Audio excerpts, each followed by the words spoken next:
Hola gente, ¿sabéis cómo afecta guardar vuestras fotos en JPG, en RAW o en RAW comprimido a la calidad, el flujo de trabajo o incluso a la velocidad de vuestra cámara? Pues hoy vamos a ver cómo funciona cada uno de ellos, sus ventajas y sus desventajas. Pero antes comentaremos algunas noticias fotográficas, como que se ha abierto la inscripción a mi nuevo curso de composición en fotografía y reflexionaremos sobre una frase célebre acerca de nuestras propias limitaciones. Bienvenidos a 12 pulgadas, el lugar donde verás, escucharás y aprenderás fotografía.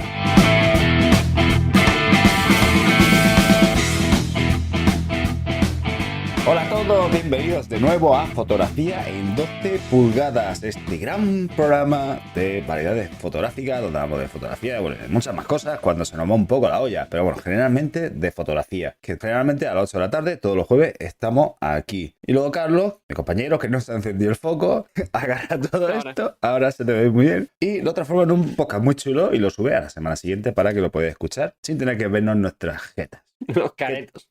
¿Qué tal, Carlos? ¿Cómo vas? Pues nada, muy bien. Oye, antes de empezar con el programa y todo esto, aparte de los saludos habituales a todos los que nos acompañan, deseamos que todo lo que estáis pasando por lo que está pasando actualmente en España estéis bien. De hecho, tú vas a ir a una reunión ahora. Esta noche voy a una reunión para ver si se montan unas cuadrillas para ir a la zona de Valencia, no sé a cuál, sí, porque la alerta roja sigue estando y no sé si nos van a dejar acercarnos a la gente de a pie. Ya veremos. Pues deseamos que todos estéis bien. Vamos a intentar haceros pasar un ratillo agradable hablando de fotografía, para olvidarnos de tantas historias y tantos problemas. Al menos ese granito de arena sí que lo podemos tener. Hoy el programa va de muchas cosas interesantes. Las noticias fotográficas de la semana, una de ellas súper importante, relacionada con mi blog, por supuesto. Después la frase de la semana y después el tema principal que da título al programa es JPG versus RAW comprimido. Y es que en el grupo precisamente salió una consulta sobre el tema del RAW comprimido y bueno, nos pusimos a hablar y dijimos, bueno, pues mira, un tema interesante para hablar de ello en el programa, así que nos hemos preparado aquí a ver qué diferencias hay, características, ventajas, desventajas, cuándo conviene usar uno, cuándo conviene usar otro y si el RAW comprimido es tan bueno como dicen. He hecho unas fotos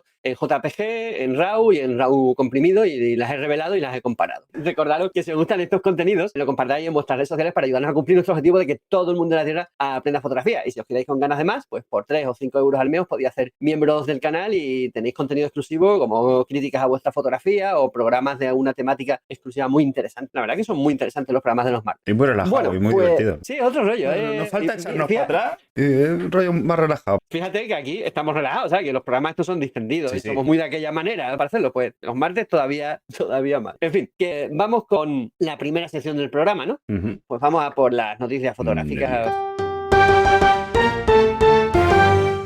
La primera, y por supuesto más importante de todas, es que por fin se han abierto las inscripciones de un nuevo curso de composición en fotografía. Es prácticamente el mismo que hice la vez anterior, pero actualizado un poco los contenidos, los he mejorado con los comentarios de los antiguos alumnos y, si cabe, es todavía más interesante que el anterior. Y es un curso online, es en directo, así que me podéis consultar, intervenir en el programa y tal, pero todas las clases se quedan en diferido para los alumnos para poder verlas cuando quieran, de forma indefinida, no pongo límite en ese sentido. La duración total del curso es 8 horas, dividido en 4 clases de 2 horas, y tiene 2 horas menos que la anterior porque la primera clase de la anterior era una presentación, una especie de webinar sobre qué es la composición, los lenguajes compositivos y todo eso. Y esa clase, en lugar de ser solamente para alumnos, la voy a hacer en abierto, para todo el mundo. Por si alguien quiere hacerse una idea de cómo van a ser las clases, los contenidos, cómo explico yo las cosas y tal. Lo que pasa es que una vez que empieza el curso, se cierra y solamente está disponible para los alumnos que se hayan inscrito. Vamos a hacerlo el 17 y 24 de noviembre y el 1 y 8 de diciembre, de 7 a 9, 2 horitas, esos 4 domingos. Y como siempre, si sois miembros del canal o habéis hecho un curso anteriormente conmigo, tenéis un precio especial. Me tenéis que escribir un email y os paso el enlace para inscribiros con el precio especial, que además, en agradecimiento por el apoyo y tal, podéis también compartir con quien queráis para que se aproveche también de la oferta. Y bueno, ya sabéis que yo, mi manera de entender la composición no tiene nada que ver con reglas, leyes, dogmas, ni con recetas mágicas que hacen que tu fotografía funcione y sin llenar todas las fotografías de líneas para acá y para allá que solamente entiende quien te está explicando explicando la fotografía, ¿sabes? Un triángulo, y pinta un triángulo, y aquí hay 2 líneas, y pinta 2 líneas, y aquí hay un punto, y pinta un punto. Chicos, digo, déjame ver la foto. Explícamelo. Se acaba todo pintarrajeado. Explícamelo, déjame que lo visualice yo, que saque, pero no me pinte ahí y cada uno de un color, ¿sabes? Que eso parece ya un graffiti de los míos. Y bueno, y ya no solamente las líneas que pintarrajeamos, sino esas supuestas líneas imaginarias, entiéndase proporción Bueno. áurea y esas espirales raras y demás, que nadie visualiza cuando está haciendo las fotografías. Yo lo que voy a enseñar son cosas que realmente funcionan, cómo funciona la percepción y por lo tanto cómo ve la gente nuestra fotografía y cómo podemos componerlas para hacer ver, hacer entender, expresar o incluso lanzar ese mensaje que tenemos en mente a la hora de hacer la fotografía. Yo creo que es muy interesante, así que inscribiros, que le viene bien a mi moral y a mi bolsillo. Y a vosotros, por supuesto. Se puede decir más alto, pero no más claro.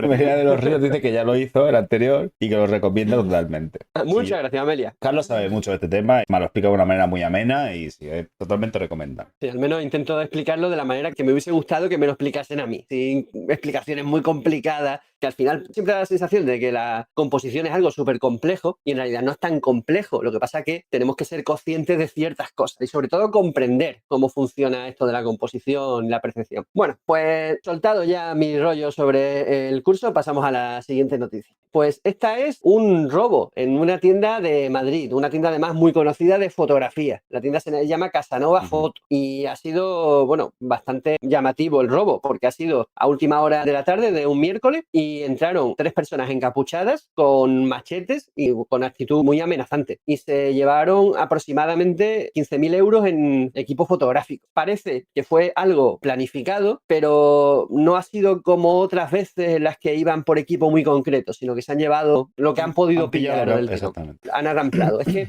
digo que no ha sido tan planificado como otros anteriores porque es que no es la primera vez que roban en esa tienda. De hecho, creo que fue el año pasado, hubo una oleada de robos en distintas tiendas de fotografía de Madrid, en muy poco tiempo entre ellas. Y sí se veía que eran bastante más planificados porque es que iban a por equipo en concreto. Y esta vez han arramplado lo que han podido. Y bueno, están investigando lo que ha ocurrido, cámaras de vigilancia, testigos y todo esto. Y claro, recordaros que cuando compráis equipo de segunda mano, porque ese equipo tiene que salir para que sea rentable para los ladrones. Entonces tienen que venderlo. Y cuando compráis equipo de segunda mano, incluso de nueva mano, en ciertas tiendas, que bueno, que el vendedor sea fiable. Y hay páginas en las que puedes comprobar incluso los números de serie, por si es equipo robado. Lo de siempre. Nadie vende duros a pesetas. Bueno, ya nadie vende duros, a no ser que seas coleccionista. El caso es que si algo es muy barato y parece muy nuevo, quizás hay algo sospechoso. Tener cuidadito con esas cosas también. Bueno, pasamos a la siguiente noticia, ¿no? Sí. Venga. Pues la siguiente noticia es que Google Fotos, a partir de ya, en cuanto se empiece a actualizar en vuestros diferentes teléfonos la aplicación de Google Fotos, indicará cuando una imagen ha sido editada con inteligencia artificial. Es una nueva función que busca luchar contra el problema de que ya no nos fiamos de las imágenes. Yo siempre he pensado que estas medidas no son muy útiles, sobre todo, bueno, en este caso, cuando abres una imagen, en esa imagen hay unos metadatos y uno de los metadatos de la información que va a venir es que está editada con inteligencia artificial. Una etiqueta que pone editada con IA. Pero resulta que esos metadatos son modificables, así que tampoco es que sea muy fiable. O sea, es muy fácil saltarse. O hacer una captura de pantalla. Claro, exactamente. O sea, es muy fácil saltarse este tipo de etiquetas. Pero bueno, a mí me suena como lo que pasaba antes con la piratería, que creo que lo hemos comentado alguna vez, ¿no? Quien compraba, por ejemplo, yo sé, un CD original, se tenía que tragar pues 3 anuncios que son imposibles de saltar sobre piratería. Y eso le pasaba a quien había comprado el CD original. Quien se compraba el CD pirata, pues no tenía esos anuncios. Veía directamente la película. Aparte la quitaban. Claro, es que estáis dificultando a quien es honesto y que hace las cosas sin engañar a nadie y tal, estáis dificultando el visualizar las películas. Pues esto de las etiquetas IA me parece algo similar, o sea, porque además que salta en cuanto modificas cualquier cosa en la imagen con inteligencia artificial. Es decir, hace tiempo hablábamos de las nuevas funciones del Lightroom, de eliminar ruido con inteligencia artificial. No se puede considerar que sea una imagen generada por inteligencia artificial, pero hace saltar este tipo de etiquetas. Amelia pregunta qué se considera que está editada con IA. Si quitas un cable, ¿se considera con IA o cuando usas el prompt para hacer la foto? Pues ambas cosas. De hecho, la etiqueta es editada con IA, no generada con IA. Es decir, se utilizan las herramientas de clonación, se utilizan las herramientas de eliminar objetos o añadir algo en la fotografía que antes no estuviese. Incluso hay una función de Google Fotos que es aumentar la nitidez o aumentar el tamaño de la imagen a través de inteligencia artificial. Pues todas esas herramientas hacen que aparezca la etiqueta de editada con IA. Yo no lo veo útil. Es ponerle puertas al campo, al fin y al cabo. No vas a poder evitar que la gente siga utilizando la inteligencia artificial o que intente engañar con ella. Bueno, pasamos a la siguiente noticia, la última de la sección. Instagram reduce la calidad de los vídeos para el contenido menos popular. ¿Qué quiere decir esto? Pues que si tu contenido no lo ve mucha gente o no hay mucha gente que interactúa con él, la calidad va a reducirse, tanto de vídeos como de imágenes. En esta noticia hace referencia solamente al tema de los vídeos porque es bastante más evidente, al parecer. Entonces, claro, en una entrevista con uno de estos CEOs de la compañía le dijeron, pero, a ver, eso está muy mal. Eso es feo. Porque feo, malo, Instagram malo. Porque, claro, cuando estás empezando o cuando estás intentando abrirte hueco entre la marabunta de influencers y gente que hay en las diferentes plataformas como Instagram, Facebook, TikTok y demás, sobre todo fotógrafos y demás y videógrafos y tal, tenemos mucho cuidado con la calidad de lo que publicamos. Si le van a bajar la calidad por no ser popular, están descompensando las herramientas con las que puede luchar alguien que empieza con quien ya lleva tiempo en esa plataforma, ¿o no? Sí, totalmente. O sea, en vez de apoyar al... Pero es que ellos, como al fin y al cabo, lo que quieren es ganar dinero. Me da igual. Tienen dinero seguro con la gente grande que le están generando. Pues los otros, pues que corran más y ya está. Igual dice, mira, vamos a ahorrar en servidores, que los vídeos estén en baja calidad, porque al fin y al cabo los servidores son suyos, tienen que guardar los vídeos de todas las fotos ahí. Y la verdad es que nos da igual a quien vea esas fotos y quien vea sus vídeos. Total, no nos dan dinero. Los otros sí, pues vamos a darle privilegio a los otros. Pero bueno, es que eso ya sabes, funciona así en la mayoría de los sitios. El que me genera, pues se lleva privilegio y el que no, pues que dé por saco. A mí no me parece justo, ¿sabes? No es justo. Para nada. Nada justo, pero que hay que pensar como gran empresa que lo único que quiere es sacar pasta por donde pueda y más. Y es así. ¿Por qué me interesa o qué no me interesa? Y el resto, para ellos son números, no son personas. Bueno, pues esa era la última noticia que quería comentar por hoy. Pasamos entonces a la siguiente sección, ¿no? Vamos al lío.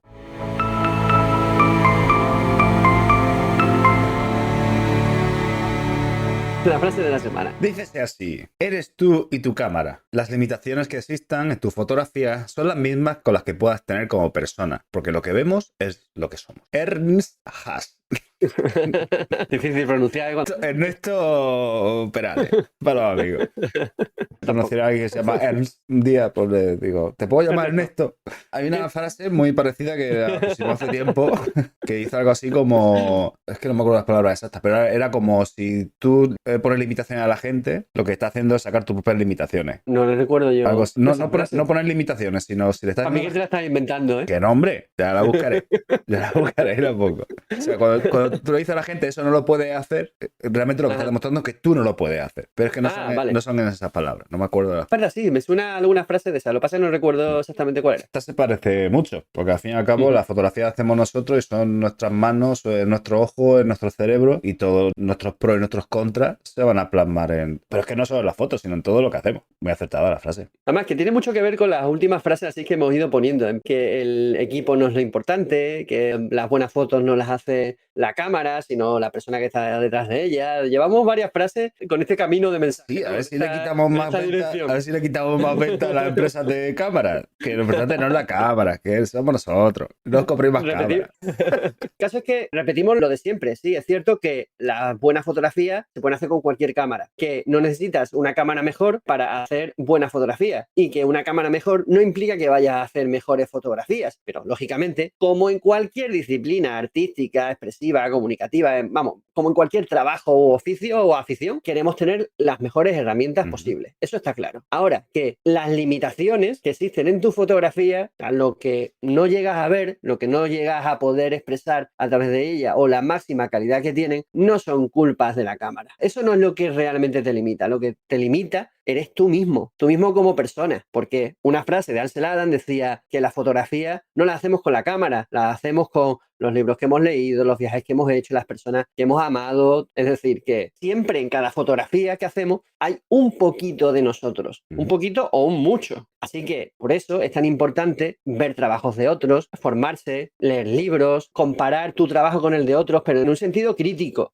con un autocrítico, mejor dicho. No en el sentido de esas comparaciones odiosas que crean envidias y demás, sino decir, a ver, ¿por qué esta persona, independientemente de que tenga una cámara mejor o peor que yo, hace mejores fotos que yo? ¿O por qué las fotos que hace esta persona me gustan más que las mías propias? Buscar qué es lo que te gusta de esa fotografía y aplicarlo a las tuyas. Buscar qué cosas te están limitando para poder llegar a hacer esa fotografía y aplicarte el cuento. Es que es así, es que muchas veces lo he mencionado, el tema de que las fotografías dicen mucho de la persona que las hace, la técnica que utiliza, la temática que decide abordar, cómo decide abordar esa temática, es que todo ese tipo de cosas. Al fin y al cabo estamos fotografiando la mayoría de las veces cosas que nos gustan. Claro que habla de nosotros. Hay otras veces que nos gustan o que odiamos, que también puede ser eso. Bueno, pero ya hay otra parte de nosotros. Cosas que me gustan, cosas que odio, cosas que siguen siendo parte de nosotros. Si vais a hacer una foto de un sitio que está hipercontaminado, por supuesto no te va a gustar un sitio contaminado. Estás hablando de algo que no te gusta, como está. Entonces habla de ti como que te preocupas por el medio ambiente y que lo quieres denunciar. Se hace fotos a tu sobrino, es que te gustan los niños y es que disfrutas con ellos y es que te gusta que estén felices, que estén sonriendo y te gusta. Lo que sale ya en nuestra tarjeta es lo que nos gusta o lo que nos disgusta, lo que es parte de nosotros. Nos cuenta algo, siempre nos va a contar algo de nosotros. Si un día estamos tristes va a salir, si estamos más contentos se va a notar. Es que además esa parte de la frase, lo que vemos es lo que somos, es totalmente cierto y además que es muy fácil comprobarlo. Nunca os ha pasado, yo qué sé, que os vaya a comprar un coche y os gustan los coches rojos o compráis un coche rojo y ahora ves coches rojos por todos lados, o que, yo sé, vuestra hermana, mujer o vosotras mismas quedáis embarazadas y ahora veis embarazadas por todos lados. Es así, porque lo que somos es lo que vemos. Esas son las limitaciones que nos imponemos. Por eso es tan importante crecer como persona en nuestro conocimiento, en nuestro bagaje sexual y cultural, porque cuanto más sepamos, cuanto más sabios nos volvamos, más cosas vamos a ver, de más cosas nos vamos a dar cuenta y también me gusta más eso segundo. De más cosas nos vamos a dar cuenta, lo que vemos, lo que no observamos. Muy bien. También había una frase por ahí de Isabel Díez, creo que era, que decía, cuanto más miras, más ves, y cuanto más ves, más sabes dónde debes mirar. Pasamos ya entonces a la siguiente sección del programa, que es la que da título al mismo. Sí. Lo que hemos dicho al principio, vamos a hablar de las características de los formatos de archivo que actualmente creo que están presentes en la gran mayoría de las cámaras, el JPG, el RAW y el RAW comprimido, que el RAW comprimido no está en todas las cámaras reflex, mirrorless, bueno, que tienen la capacidad de disparar en RAW, precisamente por ciertas características que tiene, no se puede poner en algunos de esos dispositivos. Estuve planteándome si incluir el formato TIFF entre estos, es decir, hablar de los 4 formatos principales de imagen para fotografía. Pero al final he decidido no ponerlo porque creo que, digamos, de cámaras de entrada, media y avanzadas, no hay casi ninguna, por no decir ninguna, que utilice el formato TIFF para hacer sus fotografías. Según me han dicho, las cámaras más profesionales, tipo, por ejemplo, la que mencionamos el otro día, la Hasselblad, ese tipo de cámara, sí tienen la opción de poner el formato TIFF como formato de foto a la hora de hacer las fotografías con esa cámara. Claro, es que es el problema del TIFF. No tiene muchas ventajas sobre el RAW, pero ocupa muchísimo más en muchas ocasiones. Así que al final he decidido no incluirlo. Así que nos vamos a limitar al JPG, al RAW y al RAW comprimido. Que además, esta misma tarde he hecho algunas pruebas con mi cámara, que también las veremos para que tengamos una prueba fehaciente y visual de las diferencias entre uno y otro. Los que escuchen el podcast, lógicamente, no van a poder ver las fotos mientras nos estén escuchando, pero bueno, van a estar disponibles en mi blog. Yo aconsejaría que lo hiciera cada uno en su casa. Bueno, se puede hacer perfectamente. De hecho, explicaré la prueba que yo he hecho. Es una cosa muy sencilla, vamos. O sea, que todo lo que digamos aquí siempre lo decimos, que no es la verdad, que lo miréis vosotros, que lo comprobéis. Decir que me sorprende el radicalismo que hay también en cuanto a los formatos de archivo. Porque yo tampoco no deja trabajar a la gente como le dé la gana y punto, tío. Vamos a ver. A ti también te ha pasado, ¿no? Defender de una manera exaltada el JPG frente al RAW o el RAW frente al JPG o al RAW frente al RAW comprimido, la combinación que quiera. Hay gente que utiliza uno de esos 3 formatos y bueno, casi que son imbéciles los que utilizan otro tipo de archivo. Digo, pero a ver. Según ellos, si no trabajas así, tienes la lepra, como mínimo. O sea, no mereces tener una cámara en las manos. Solo puedes sacar en cualquier punto de la cámara cualquier Cualquier cosa hay motivo de discusión. Pero chicos, que la fotografía es libertad, la fotografía no me hace... ¿Tú te gusta trabajar así? Bien, déjame trabajar como a mí me dé la gana.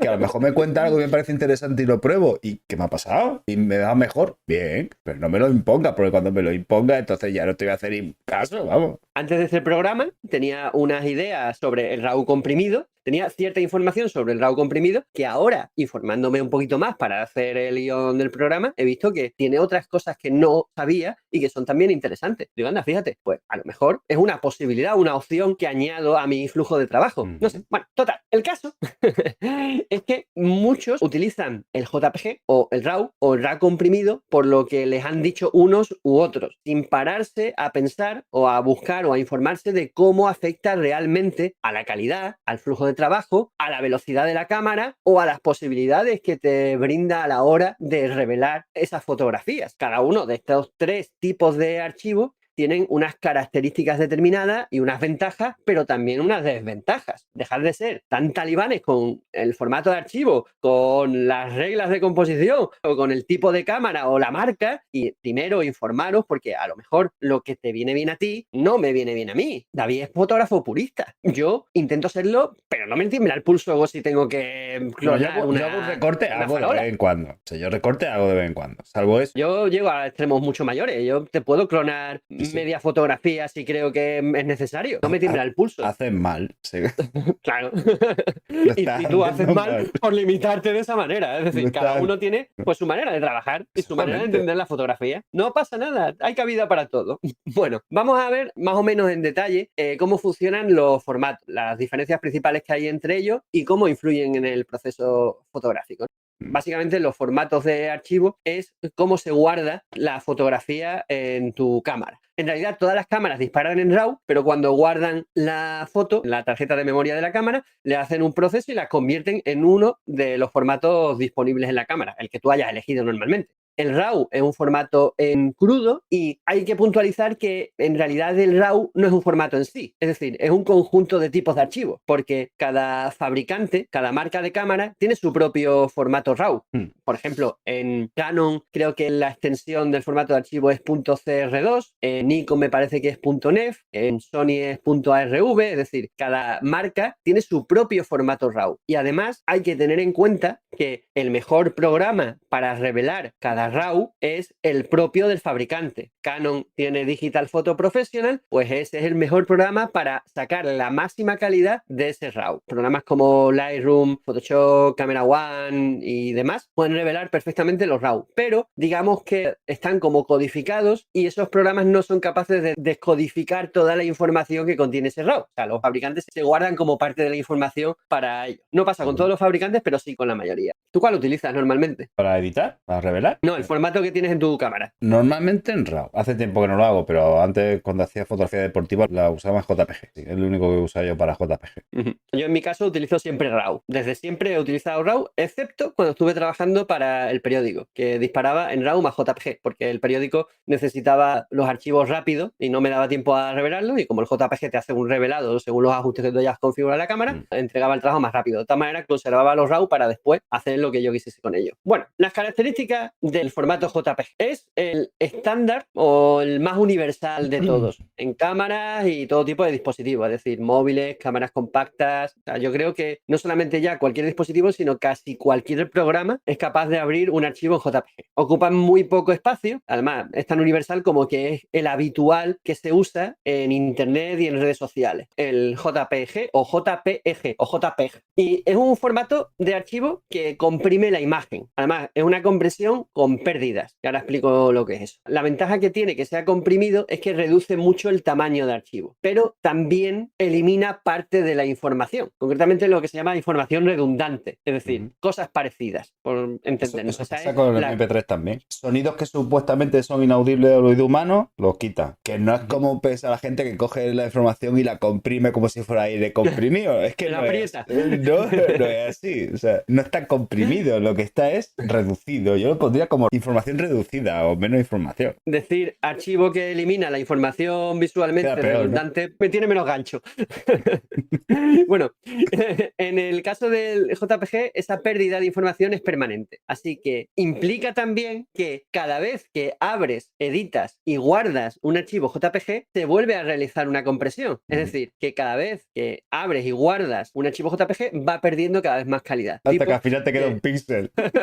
Hay un tipo que se dedicó a coger una imagen, abrirla y guardarla sin hacerle nada. O sea, la abría en Photoshop, la guardaba, cogía ese archivo de nuevo, lo abría, lo guardaba así un montón de veces. Tuvo que hacerlo, yo sé, miles de veces. Pero la imagen que al final acabó siendo era un amasijo ahí de píxeles informe horroroso. Lo de eliminar la información visualmente redundante, para que todos nos entendamos, es que todos los píxeles que se parecen los convierte en uno solo, o los agrupa, Sí, digamos. alrededor, ¿no? Los que están cercanos. Siempre pongo el ejemplo de una foto de un cielo degradado, ¿no? En el que hay un degradado de azules. Es decir, que hay desde un azul muy oscuro a un celeste muy clarito, ¿no? Hay un degradado ahí muy suave. Cuando haces la foto de JPG, te mira qué tonos de azul son parecidos y los agrupa en uno solo. Es decir, desecha muchos de los colores intermedios, de los tonos intermedios de un azul a otro. Así el degradado tiene como escalones más visibles o menos escalones también. ¿Eso cómo se traduce en información? Pues que cada canal de una imagen en JPG tiene 8 bits. Quiere decir que tiene 256 tonos diferentes. Ya sabéis que la fotografía está formada por 3 canales de color, el R, el G y el B. Red, green, blue, o sea, rojo, verde y azul. Bueno, pues cada uno de esos canales es capaz de guardar 256 píxeles diferentes, ¿no? 256 tonos diferentes, 256 unidades de información diferentes. Pues 256 por 256 por 256, cada uno de los canales, hace un total de la posibilidad de tener 16,7 millones de colores posibles. Este cálculo no lo he hecho de memoria, lo tengo aquí apuntado y lo estoy leyendo en pantalla. Son un puñado de colores, ¿eh? Parece mucho,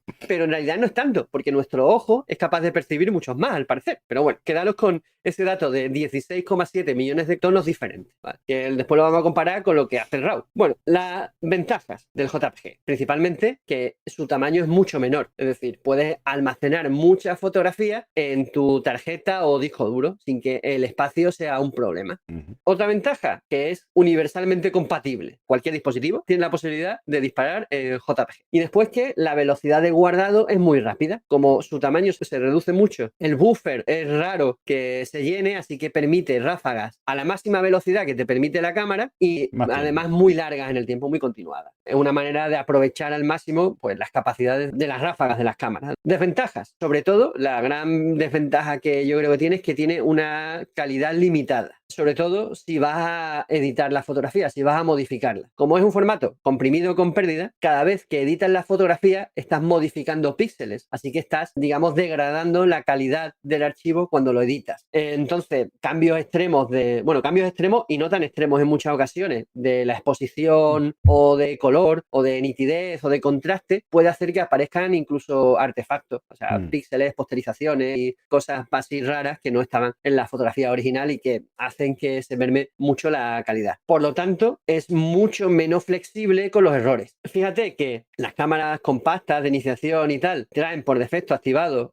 hacer la fotografía en JPG cuando es la que más cruel es con los errores que cometas. Si una fotografía en JPG te sale subexpuesta y quieres recuperar las luces, ahí se queda. Es decir, es más adecuado que alguien que tiene mucha experiencia con la cámara de fotos use JPG que alguien que está iniciándose en la fotografía. Por el tema de que es más fácil que alguien iniciado cometa errores que alguien más avanzado no cometerá, que también los comete, pero menos, menos a menudo. Y además se supone que sabe más lo que necesita, así que ajusta más el resultado. Por lo tanto, menos edición necesitará, menos pérdida de calidad en el archivo. Y después, la otra gran desventaja es la pérdida de información. Descarta parte de la información capturada en la foto. Eso afecta directamente a la calidad de la imagen, especialmente en lo que os he dicho antes del cielo ese con un degradado muy suave. Pues eso ocurre en los degradados suaves, en las sombras profundas también. Se ven líneas. ¿Habéis visto alguna vez una foto que en esos degradados, esas sombras, en esos grises se ven como líneas, como separaciones muy abruptas? Pues así es. Luego, si veis una foto de muy buena calidad en una pantalla que tiene poca calidad, igual habéis visto esas líneas, pero es por la propia pantalla, no es por la foto. Porque la pantalla simplemente no tiene la calidad que tiene la fotografía y saca eso. Hace básicamente lo mismo. Se reinventa la foto para que tú la puedas ver, pero con peor calidad. Una cosa buena que tiene el JPG es que si ajustas bien la cámara y haces bien las cosas en cámara, pues no necesitas revelado, porque ya te hace un procesado la cámara según los ajustes que le hayas puesto en el menú, en las opciones y todo eso. Bueno, eso sería el JPG. Después está el RAW, es la calidad máxima, sin comprometer nada. El formato RAW es como lo llaman el negativo digital en fotografía. Es como los antiguos carretes que te daban el negativo, que por cierto, ahora los que están dedicándose a hacer fotografía química, fotografía de carrete y tal, cuando revelan la foto y le dicen, bueno, toma los negativos, yo para eso, ¿para qué lo quiero? ¿Para qué quiero eso? Si no hay ningún eclipse. Pues eso, que el formato RAW es el negativo digital. Contiene toda la información que puede capturar el sensor. No comprime nada, ni siquiera los ajustes que tú le pongas a tu cámara afectan realmente al RAW. Solamente afectan a cómo se visualiza, no al archivo original, el que está guardado en tu cámara. De hecho, en muchas ocasiones, el formato RAW, cuando disparas en RAW en tu cámara, le pones, por ejemplo, que se sature un poco más, que tenga un poco más de contraste y un equilibrio de blancos determinado. Y cuando lo abres en un programa de revelado como Lightroom, pues esos ajustes que habías puesto en la cámara, pues no se ven, porque el RAW que te está mostrando Lightroom es RAW en crudo sin esa configuración de cámaras, porque a lo mejor no la leo por lo que sea. Bueno, cada marca, como dijimos antes, tiene su propio formato RAW. Por lo tanto, no es tan compatible, desde luego, como el JPG. Lo bueno que tiene es que permite un control total en la edición. Desde el rango dinámico, el balance de blancos, por ejemplo, el equilibrio de blancos, es un ajuste que no se queda, digamos, incrustado en el RAW. Es decir, tú en el revelado puedes modificar el equilibrio de blancos, por lo que cambiarían totalmente los colores de la fotografía y no hay pérdida de calidad. ¿Os acordáis que decíamos que el JPG tiene 8 bits por canal, es decir, 256 tonos diferentes por canal, que hacen un total de 16,7 millones? 16,7 millones. Bueno, pues los RAW tienen entre 12 y 16 bits por canal. Esos son 65.536 en cada uno de los canales. Es decir, 65.536 por 65.536 por 65.536 hacen un total de entre 68.000 millones y 4,39 billones con B de tonos diferentes posibles en una imagen. Creo que unos poquitos más. Para ponerte a contarlo, ¿sabes? Por lo tanto, este rango es muchísimo más amplio y permite ediciones muchísimo más brutas que con un JPG. Por lo tanto, es mucho más flexible con los errores. Así que, las ventajas y desventajas. Por un lado, ventajas. Maximiza la calidad de imagen. Es decir, captura la totalidad de los datos, así que puedes trabajar con más flexibilidad. Si te equivocas en la exposición, puedes recuperar luces y sombras sin comprometer demasiado la calidad. Al igual si te equivocas con el equilibrio de blanco o si quieres modificar la acutancia o cualquier cosa que hagas en el revelado. Por lo tanto, es el que normalmente se elige para edición avanzada, por todo lo que le puedes llegar a hacer sin perjudicar su calidad. Las desventajas, los archivos son mucho más grandes que el JPG. Estoy hablando de que a lo mejor un JPG te puede ocupar como mucho 10 megas, quizás, ¿no? Sí. Una foto en JPG con una buena resolución, 10 megas en cámara, digo. Y un RAW, pues 4 o 5 veces más. Así que puedes tener problemas con la tarjeta de memoria o con el disco duro en cuanto a la capacidad. Y otra gran desventaja es que requiere ser procesado. Como es un archivo en crudo, necesitas sí o sí pasarlo por un programa de revelado, hacer los ajustes que sea y ya después guardarlo en un formato compatible con las redes sociales, con internet o con la impresora en la que sea que vayas a imprimirlo. Y además tiene impacto en la velocidad de ráfaga y de guardado. Como es un archivo tan grande, ocupa mucho espacio en el buffer, así que si tu tarjeta de memoria no es muy rápida o tu cámara no tiene un buffer muy amplio, puede colapsarse y por lo tanto la ráfaga que se supone que hace tu cámara de 10 disparos por segundo se queda en 5 por segundo y llega un momento que ni siquiera puedes continuar la ráfaga hasta que guarde todas esas imágenes que se han ido quedando en el buffer. Es muchísimo más lento en comparación con el JPG, siempre y cuando estemos limitados por el buffer y por la tarjeta de memoria. Sailor Log pregunta, pero entonces si tiro en RAW y luego revelo JPG, aunque tenga más flexibilidad de edición, al final pierdo esa cantidad de colores, ¿verdad? Bueno, no es exactamente así. A ver, hay una comparación que suelo hacer que es como un iceberg, como la punta de un iceberg. Imagínate que la foto en crudo es un iceberg. O sea, lo que se le muestra al espectador es la punta de ese iceberg iceberg, la que está por encima del agua. Pero por debajo del agua tenemos más hielo, ¿no? Ujú. La cantidad de hielo, de información que hay en un JPG es prácticamente la misma que muestras por encima del agua o la que hay por debajo. En cambio, la información que contiene el RAW es como la idea que tenemos de los iceberg, asoma un poquito por fuera del agua, pero por debajo hay 10 veces más información. Entonces, cuando estamos revelando una fotografía, es como si estuviésemos picando hielo. Si nuestro iceberg es un JPG, enseguida nos vamos a quedar sin hielo que picar y va a salir toda la información de debajo de la superficie y nos vamos a quedar sin información con la que trabajar y va a haber huecos, agujeros, charcos en el agua y tal. En cambio, si trabajamos con un RAW, pues vamos a picar y picar y picar y siempre vamos a tener información que va a poder salir. Entonces, la diferencia entre un JPG directamente hecho en cámara y editado frente a un RAW hecho en cámara y después editado, después todo guardado en JPG, es que el archivo final del JPG va a tener menos calidad que el del RAW si hemos estado trabajando con ellos. No sé si con eso he respondido a la pregunta de Sailor Log. Yo quiero agregar que un JPG, después de una edición derivada de un RAW en ordenador, tiene mucha más información que el JPG que puede salir de cámara. Y se puede hacer una prueba también como la otra. O sea, hace la foto en RAW más JPG, que te la hagan los dos, te lo bajas al ordenador, te editas tu fotografía como a ti te guste y la pasas a JPG. Y luego comparas pesos de información. ¿Qué pesa uno y qué pesa el otro? El que más pesa, más información tiene. Y generalmente el JPG derivado del RAW puede hacerle lo que le quieras hacer tú al RAW, levantar luces, lo que tú quieras hacerle, lo puedes hacer lo que te dé la gana. Y verás cómo ese JPG tiene más información que un JPG que te sale de cámara. Bueno, después está el RAW comprimido. Es muy parecido al RAW, pero reduce un poco su tamaño y en ocasiones su calidad. Porque es que hay dos tipos de RAW comprimido. Uno es comprimido con pérdidas o con pérdidas leves y otro es comprimido sin pérdidas. Son maneras diferentes de trabajar. Es decir, en la compresión con pérdida elimina datos redundantes y en el otro caso lo que hace es que combina los datos redundantes y por lo tanto dos calidades diferentes. También tendríamos que informarnos qué tipo de RAW comprimido es el que utiliza nuestra cámara, si con pérdidas o sin pérdidas en la compresión. La verdad que es bastante flexible, no llega a la poca flexibilidad del JPG ni a la máxima flexibilidad que te da un formato RAW, pero la verdad es que es una buena opción cuando no necesitas la máxima calidad en tu fotografía, cuando no vas a hacer grandes impresiones, por ejemplo,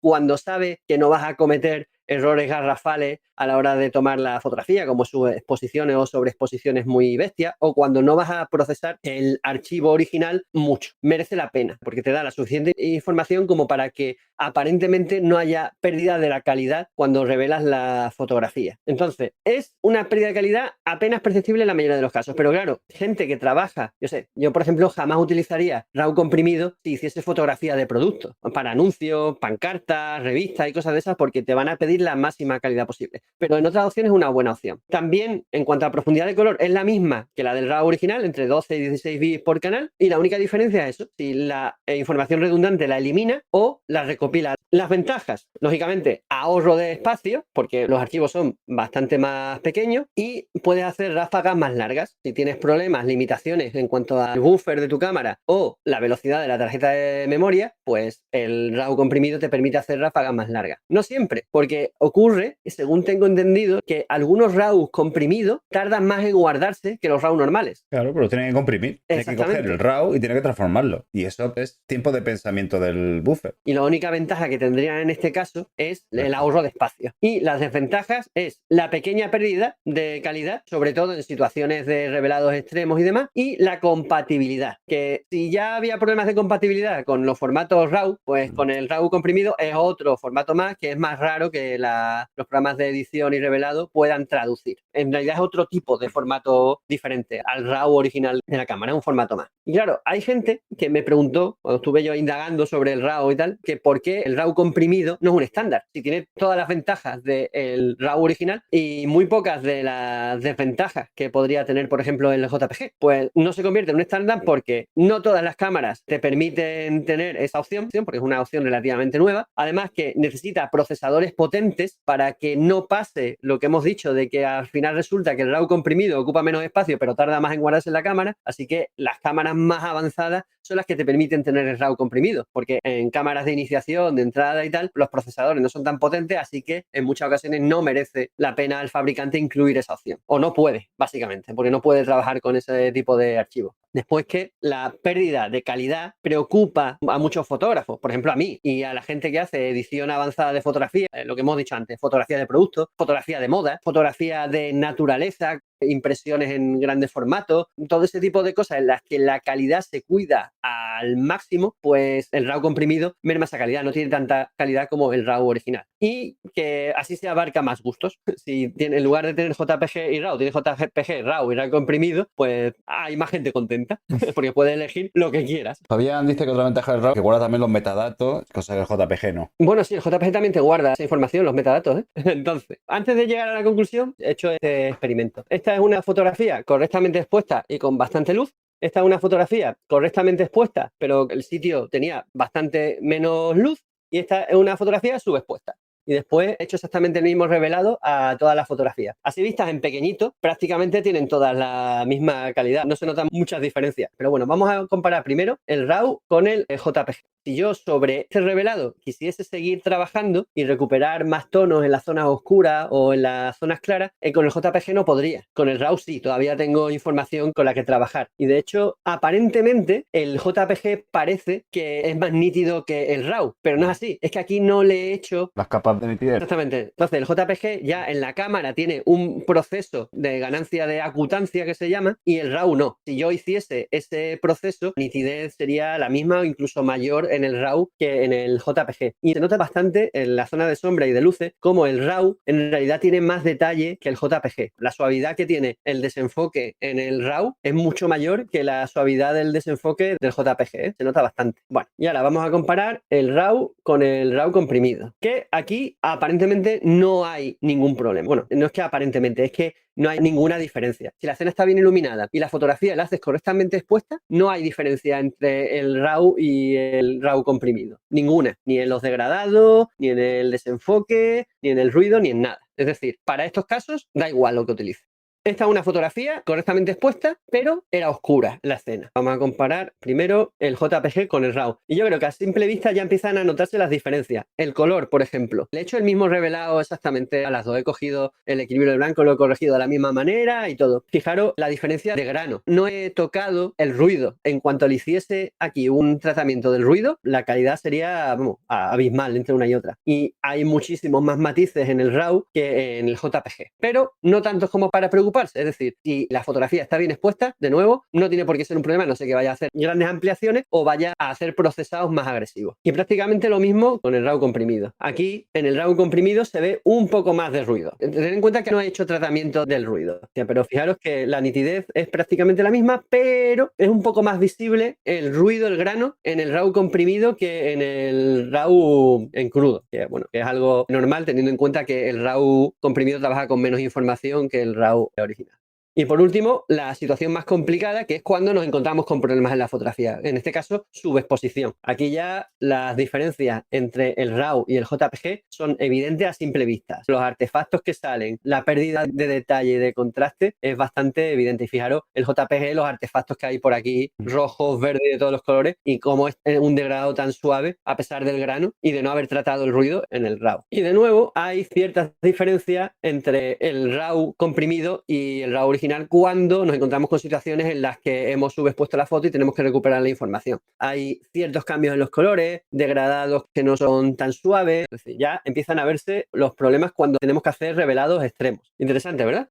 Son estas pruebas las que tenemos que hacer realmente para ver lo que nos interesa, en vez de hacerle caso a todo el mundo, ¿no? Vamos a hacerlo nosotros y ya está. Quizá ahora Carlos se cambie a RAW comprimido, porque yo qué sé, por lo que sé, no. O lo utilice en algún momento. Es posible que lo utilice en algún momento, pero por el momento no contemplo el utilizar el RAW comprimido porque no tengo problemas de almacenamiento ni problemas con la velocidad de mis tarjetas de memoria. Y yo no hago fotografía en ráfaga, o muy pocas veces la hago. De hecho, tengo configurada la ráfaga de las 3 velocidades diferentes que hay de ráfaga en mi cámara, tengo la más lenta. Conclusiones de todo esto. Mi opinión personal es que me sigo quedando con el RAW perfecto si buscas la máxima calidad posible y no te importa tener que editar todas tus fotografías. Que el JPG está muy bien para la gente que esté muy segura de lo que está haciendo y sepa que no va a cometer errores o que no tiene ganas de hacer revelado y prefiere que la cámara haga el revelado que sea, pero entiendo que el JPG sea ideal para situaciones en las que necesita hacer muchas fotos rápido y sin tener que revelarlas y tal. Por ejemplo, en deporte, en fotoperiodismo, fotografía de calle en algunos casos, sobre todo para fotografía fotógrafos más experimentados. Y el RAW comprimido solo lo utilizaría si tengo problemas con la velocidad de escritura o de lectura de mi tarjeta de memoria con el buffer de mi cámara. Eso serían las conclusiones de todo lo que hemos visto y de incluso los experimentos que hemos hecho. En mi caso, mi cámara se supone que tiene un RAW comprimido sin pérdida, pero sí que hay una merma de calidad en las situaciones más difíciles. Bueno, chicos, ya sacaréis vuestras propias conclusiones y a ver qué es lo que mejor os viene a la hora de trabajar. Es que es lo que hemos dicho al principio, es decir, que aquí os hemos presentado las opciones, os hemos explicado las características, ventajas y desventajas y os hemos mostrado un experimento que he hecho yo hoy mismo con mi cámara. Ya cada uno que decida el formato que mejor le viene para hacer fotografías con su cámara. Para mí es mejor el RAW, para otro será mejor el JPG y para otro será mejor el RAW comprimido. Cada uno tiene sus ventajas y desventajas y somos libres de trabajar como nos venga en gana y adaptándolo siempre al flujo de trabajo más cómodo y a las características de nuestro equipo también, que también hay que tenerlo en cuenta. Bueno, Carlos, ¿tienes que recordar alguna cosilla? Sí, lo de siempre. Recordaros que esto es un programa que se emite en directo todos los jueves a las 8 de la tarde y que una semana después lo ponemos en las diferentes plataformas de podcast, una versión un poquito más reducida. Y si os gustan estos contenidos, ya sabéis, ayudarnos a cumplir nuestro objetivo de que todo el mundo en la Tierra aprenda fotografía. Para eso solamente tenéis que compartirlo en vuestras redes sociales, darle a like y votar con el máximo de corazoncito y de estrellitas que os permita cada plataforma. Y si os quedáis con ganas de más, pues tenemos mucho más que ofreceros. Si pagáis 3 o 5 euros al mes, os hacéis miembros del canal. Contenido exclusivo para los miembros, además de ofertas en mis cursos. Tenéis precio especial para el curso de composición que he abierto ya las inscripciones, por cierto. Y nada más. Que lo paséis muy bien con la fotografía, que paséis buen fin de semana, que la gente que esté cerca de los sitios donde está pasando toda esta catástrofe, esperemos que no lo estéis pasando muy mal.